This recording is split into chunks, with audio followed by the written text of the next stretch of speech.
rumekta na tayo doon sa ating tatalakayin. Nako, eto balik tanaw lang ho tayo mga kababayan ha. Naalala niyo po ba si Eden Santos ba 'yon? No? Si Eden Santos, yung sinasabi po ng PCO, mga bossing, na kumbaga palitan kasi hindi marunong sumunod ng protocol. Yun lang ho yun mga kababayan ha. Emma Arellano, never mo pang na-shoutout ang name ko. Pagkagising ko, ikaw agad ang pinapanood ko. Sorry naman po. Kapag yung pagbukas po natin kasi nung ating Facebook, itong ating YouTube, talaga namang mabilis na po yung yung comment section. Gusto ko po kayong ma-shoutout lahat. Kaya lang po, mabilis yung comment section, no? O, yan. Okay mo, naalala nyo ho, mga kababayan. Di ba? Naalala nyo po yung Eden Santos. O, di ko makakalimutan yan. Yung mahirap kausap, yung yung paulit-ulit, mga bossing, kailangan 5 beses mong uulit-ulitin o aabot pa ng 10 beses para maintindihan yung sinasabi ni Atty. Claire Castro. O, di ba po, kapag ka nagsasalita si Atty. Claire Castro, paulit-ulit yon. O, at iisa ang topic, puro hair pulikol, puro hair pulikol. Di ba? Sabi ho ng PCO, mga kababayan, na kung pwede o kung may maipapalit na kahit papaano, yung matali-talino naman ng kaunti, para wag kayong magpapadala ng mahina ang ulo diyan, yung simpleng protocol hindi makasunod. Oh. Sabi, palitan, baka merong mas maayos at marunong umintindi. Nagsalita sila Marcoleta. Aba, yan na po ang Sorry, hindi ko pa natatapos yung aking sasabihin, natatawa na ako.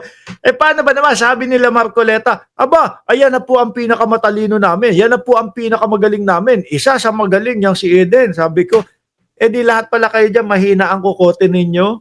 Lahat pala kayo dyan, hindi kayo marunong sumunod sa protocol at hindi kayo makaintindi ng kailangan aabot ng 5 hanggang 10 beses uulit-ulitin sa inyo. Kasi yun yung nakikita natin doon sa Eden Santos Ngayon mga bossing, sa part pala ng OBP, meron silang binaban. Meron silang ayaw payagan, mga kababayan. Siguro kapag kasi nagtanong sa kanila, hindi nila kayang sagutin. No?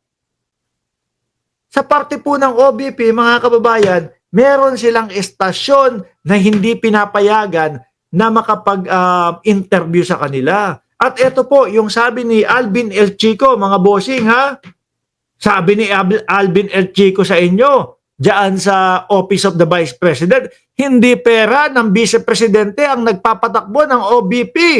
Pera ng taong bayan yan. Pakinggan nyo. Sinopla kayo dito ni Alvin El Chico ha. The Office of the Vice President. Kayo. Office of the Vice President daw. Sabi kasi sa akin, ewan ko kung totoo, na hindi daw ina-accredit ng Office of the Vice President ang DZMM. I think Which is sila ho yun, mga kababayan. Sila ho yun, no? Karamihan po ng ating mga kinukuhang mga topic, karamihan po ng ating mga kinukuhang reaksyonan galing po na DZMM kasi naman po, mga kababayan, talagang legit at makatotohanan yung kanilang mga balita ho doon sa DZMM. Ngayon nagrereklamo sila kasi hindi sila pinapayagan daw at ban sila sa OBP. Grabe kayo dyan ha, namimili kayo. Siguro ang mga pwede sa OBP, kagaya po nung Semenay. Ayun, favorite ho nila yun no? Kagaya nung Semenay, kagaya nung Net25, na kapag ka nagtanong kailangan papanig sa kanila o pagka nagtanong yung kayang-kaya nilang sagutin. Siguro kapag ka nagtatanong itong DZMM, mahirap pong sagutin.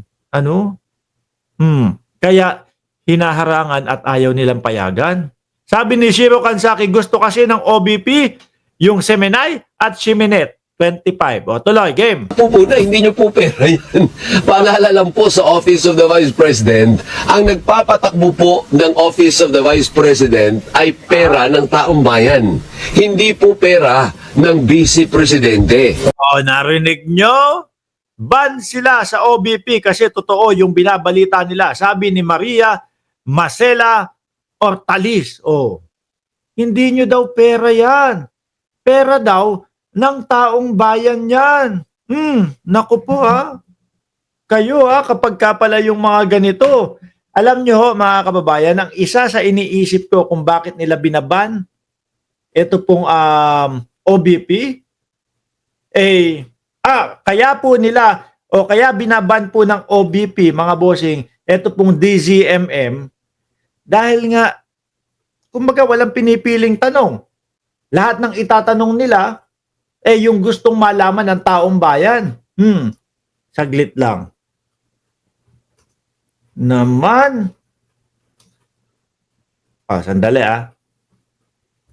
Ayan.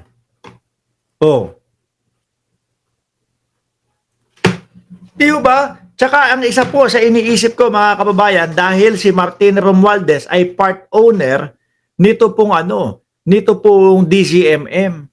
Mga bossing, sabi, gusto kasi nila scripted, sabi ni Ma'am Sakurambo, at sabi ni Ma'am naman ni Ma'am Neng Gigi, tama naman, feeling kasi ni Sara or ng OBP, pera nila ang papatakbo, nasanay na kasi sila na inangkin na ang pera ng bayan ni Sara. Tuloy. So, ibig sabihin may public interest po yun. Hindi mo pwedeng iban ang isang lehitimo na media organization na may permit naman, may business permit naman. Magtataka kami kung yung yung Seminay pwede diyan. Mukhang yung Seminay parang vlog-vlog na lang ho 'yun, di ba?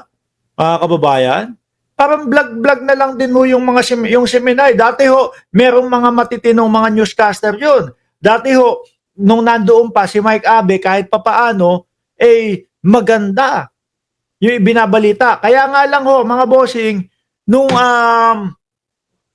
pumanig si Mike Abe, kay Pangulong Bongbong Marcos, ayaw ni Buloyski.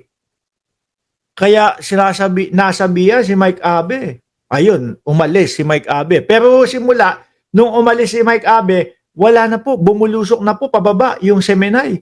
Mga kababayan, kasama po nung pagbulusok pababa ng Seminay ay yung pagpasok po doon sa oblo ni Kibuloy naman ho, mga kababayan. Si Vice Ganda, nakakalaya. Si Kibuloy, nasa loob. Mukhang mas na-stop po si Buloyski, mga bossing, kesa kay Vice Ganda. Tuloy! Lihitin mo naman dahil lang ang pagturing mo ay may bias. Pag may bias ang sinasabi mo, edi reklamo mo sa pamunuan kung may bias yung report, hindi ho ba? Pero hindi nyo po pera yan. Pera ng taong bayan ang nagpapatakbo ng Office of the Vice President. So ano ang rason ninyo para i-ban ninyo? Kasi parang may narinig akong ganyan Kasi nga, ang DCMM po ang part owner po si House Speaker Martin Romualdez. Kaya nagkakaganyan ho yung mga yan. Alam niyo naman na mainit si Inday Sara Duterte, di ba? Kay House Speaker Martin Romualdez dati pa ho, mga kababayan. Pilit na sinasabi ng ating Vice Presidente na si Martin Romualdez ay nangangarap para maging presidente. Meron na po ba tayong narinig kay Martin Romualdez na, lahat ng ginagawa ko ako ay tatakbo sa 2028 election? Wala pa ho. Di ba?